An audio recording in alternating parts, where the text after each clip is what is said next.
All right, so I'm going to just start kind of rambling here to a degree, not really planned, but the ADL, which was started, I believe, in 1913 after the lynching of Leo Frank. Uh, that whole issue surrounds a lot of.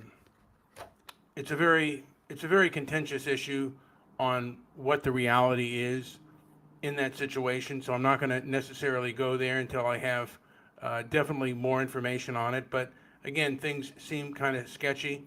That being said, the ADL was primarily a group that tried to stop anti uh, anti-Semitism, anti-Jewish bigotry in America and around the world, and also they were protecting Zionism.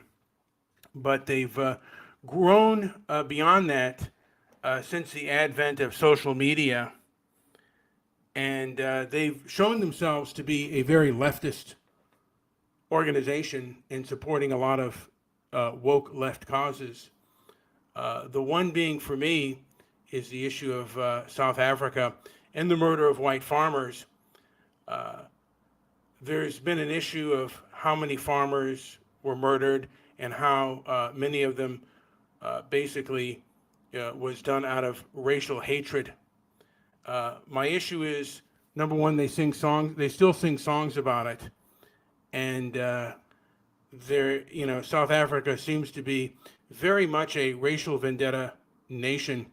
And at the time, I think it was about 2018, they said about 35 white farmers were murdered, and that it was a lot, like it was, 35 down from like over 400. I could be wrong on those statistics, but at the time, I thought to myself, so 35, are those numbers, are those acceptable numbers that we cannot discuss the issue openly on an open forum?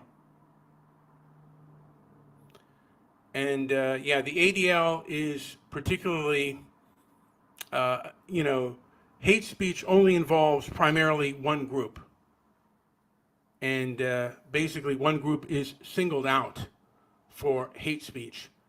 And the ADL is just one group that jumps on the bandwagon, one so-called civil rights group that jumps on the bandwagon to silence one group. And when you are singled out for your speech and the things that you are allowed to say, you leave yourself open for abuse. And that's what, in my opinion, the ADL helps promote. They help promote abuse because you cannot, they forbid you from speaking out openly and honestly. One of the reasons they said that we couldn't talk about South Africa because it was a white supremacist dog whistle. They would never say that about any like a free Palestine movement. They would never say anything like that. That's a Hamas dog whistle. It is only one group, and that for me makes me angry, and that is one of the reasons why, for me, I think we should Bud Light the ADL. I think they are a very egocentric group and a very sanctimonious and very egocentric group. And that for me is why they, in my opinion, they should be Bud Lighted. They are the main people that censor the internet, the social media, the internet, which in my opinion is the court of public opinion. And in the court of public opinion, there is only one group that is forbidden to speak on the name of hate speech and what they call white supremacy. There's no Chinese supremacy.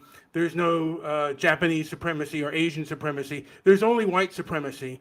And for that, and it's just that's kind of a code word for you are under certain types of restrictions because of the past and the things that are done, and any type of